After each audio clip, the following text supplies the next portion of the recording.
Hello guys, welcome. इस video में बात करेंगे हम लोग करियर पॉइंट के बारे में।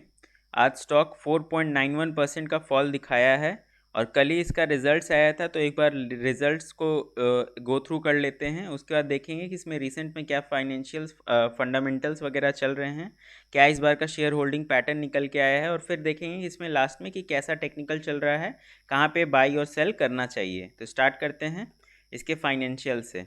तो अगर हम लोग फाइनेंशियल डेटा इसका खोल के रखें तो आपको दिखेगा कि पिछले क्वार्टर में जो इनका ये सारा डेटा लाख में है, तो पिछले क्वार्टर में जो इनका 12 करोड़ का प्रॉफिट मतलब रेवेन्यू बना था, वो इस क्वार्टर में बढ़ के हो गया है 14 करोड़ के आसपास में। तो एक रेवेन्यू में आपको एक शार्प जंप दिख रहा होगा। और वही अगर पिछले साल का सेम क्वार्टर का बात किया जाए तो अपने पिछले साल के सेम क्वार्टर से अप्रॉक्सीमेटली 2x यानी कि 100% का ग्रोथ आपको यहाँ पे दिख रहा होगा।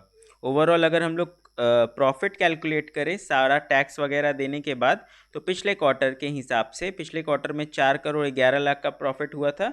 इस बार 5 करोड़ 53 लाख का प्रॉफिट हुआ है, जो कि एक अच्छा सा जंप है। अगर अगर आप यही पिछले साल के हिसाब से, पिछले साल के सेम क्वार्टर के हिसाब से देखिएगा, तो कुछ 20 लाख का ही हुआ था। तो उस हिसाब से तो बहुत ही अच्छा जंप है।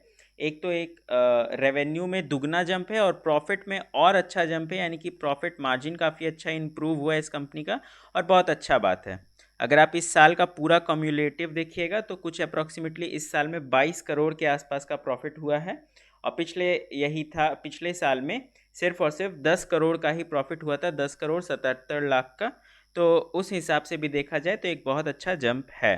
ठीक है, ईपीएस भी काफ़ी इंप्रूव हुआ है। पहले ईपीएस 2.26 था, इस बार ईपीएस 3 है। अगर ईयर का ईपीएस देखिएगा तो 12 रुपीज़ निकल के आता है, और पिछले बार सिर्फ 5.93 था, जो कि सीधा डबल से भी ज़्यादा है। तो ओवरऑल अगर आप पेपर पे देखिएगा तो बहुत अच्छा फाइनेंशियल्स पोस्ट किया है करियर पॉइंट में। आगे और इसको डिटेल्ड वे में देखते हैं कि कहाँ कहाँ और फ्लॉज निकल के आए हैं, सारा कुछ डिस्कस करते हैं। अब हम लोग चलते हैं थोड़ा सा इसके बैलेंस शीट पे। तो अगर आप बैलेंस शीट पे जाके देखिएगा तो आपको दिखेगा कि एसेट्स में कुछ खास मतलब बढ़ा नहीं है। पिछले साल जो इनका एसेट्स कुछ अप्रॉक्सीमेटली 430 करोड़ का होता था नॉन करेंट, वो इस साल घट के हो गया है 427 करोड़। ठीक है, तो आपको एसेट्स में नॉन करेंट एसेट्स में कोई खास जंप दिखेगा नहीं, ऊपर से कम ही हुआ है। और जनरली नॉन करेंट एसेट्स वो एसेट होते हैं जिनके जो लॉन्ग टर्म यानी 1 साल से ज़्यादा उनके एसेट्स के अंदर में आ रहे हैं, तो उसको नॉन करेंट में हम लोग लेके चलते हैं। और अगर नॉन करेंट एसेट कम हो रहा होता है तो ये एक थोड़ा सा प्रॉब्लम का बात होता है। ठीक है, अब आगे देखते हैं नॉन करेंट। अगर आप लाइबिलिटीज़ देखिएगा तो नॉन करेंट लाइबिलिटीज़ भी इंक्रीज़ हुए हैं। जो पिछले साल 17 करोड़ के आसपास का था, वो इस बार 19 करोड़ का हो चुका है। तो 2 करोड़ का और हम लोग का लोन एक तरीके से नॉन करेंट लाइबिलिटीज़ बढ़ गया है। अब नॉन करेंट लाइबिलिटीज़ बढ़ा है लेकिन बोरोइंग कम हुआ है। ठीक है, ये जो भी नॉन करेंट आया है लाइबिलिटी, वो डिफर्ड टैक्स में आया है, जो कि टैक्स फ्यूचर में दिया जा सकता है, उसको लेके काउंट किया गया है। तो अगर आप बोरोइंग देखिएगा तो बोरोइंग कम ही रहा है। बोरोइंग कम हुआ है तो इंटरेस्ट कम देना पड़ेगा, इंटरेस्ट कम देना रहता है तो प्रॉफिट मार्जिन अच्छा इंक्रीज होता है, पैट बढ़ता है। तो ये एक जो अगर लॉन्ग टर्म में देखिएगा तो ये एक अच्छा ही बात होता है। सबसे बड़ा प्रॉब्लम जो इस बार निकल के आया है इनके फाइनेंशियल्स में, वो है कि इनका जो net cash from operating profit आया है वो नेगेटिव आया है। ठीक है, नेगेटिव। पिछले बार जो इनका कैश इन हुआ था, कुछ अप्रॉक्सीमेटली 23 करोड़ के आसपास का कैश इन हुआ था इनके जो भी ऑपरेटिंग एक्टिविटीज़ है। और करियर पॉइंट कुछ नहीं, एक एजुकेशनल मतलब एजुकेशन का कंपनी है एक तरीके से। बच्चे आते हैं, एडमिशन लेते हैं, साल भर क्लास करते हैं और चले जाते हैं। तो एडमिशन के टाइम ही ये लोग पैसा वगैरह ले लेते हैं, और फिर भी अगर ये कैश जनरेट इस मतलब इस तरीके के कंपनी, इस तरीके के प्रोफेशन में, इस तरीके के सिस्टम में भी अगर कैश जनरेट नहीं कर पा रहे हैं और ओवरऑल नेगेटिव आ रहा है, तो ये बड़ा एक इशू है इस पर्टिकुलर सेक्टर के लिए। ठीक है, क्योंकि आप कोई भी बच्चा अगर एडमिशन लेने जाता है तो सबसे पहले फ़ीस ही लगता है। फ़ीस दे रहे हैं तो आप कैश ही में देगा या फिर कुछ भी करेगा तो आपके पास पैसा आ ही रहा है। लेकिन स्टिल अगर कंपनी पोस्ट कर रहा है अपना negative net cash from operating activities, तो ये एक सीरियस इशू है। और ये इसी वजह से हमको लगता है कि आज कुछ अप्रॉक्सीमेटली 4.91% का फॉल आया है। अब थोड़ा सा शेयर होल्डिंग पैटर्न पे नज़र मार लेते हैं। प्रमोटर्स का आपका शेयर इंटैक्ट है 63.68। एफआईआईज़ के पास कुछ खास होल्डिंग नहीं है और ऑलरेडी उन्होंने अपना होल्डिंग कम ही किया है। डीआईआईज़ के पास कोई होल्डिंग नहीं है और पब्लिक के पास अप्रॉक्सीमेटली 36.31% होल्डिंग है, जिसमें अप्रॉक्सीमेटली कुछ 11 से 12% कुछ लोगों के साथ इंटैक्ट है। तो ओवरऑल जो निकल के आता है कुछ अप्रॉक्सीमेटली 25% के आसपास का एक फ्री फ्लोट आपको इस स्टॉक में दिख जाएगा। हाल ही में 2 महीने पहले ही हम इसके रिगार्डिंग एक वीडियो डाले थे। अगर आप चैनल पे जाइएगा और करियर पॉइंट करके सर्च करिएगा, आपको इसको डिस्क्रिप्शन में भी डाल देंगे, तो आपको दिखेगा एक वीडियो जिस समय कुछ अप्रॉक्सीमेटली 193 पॉइंट्स चल रहा था और आज कुछ अप्रॉक्सीमेटली 233 है।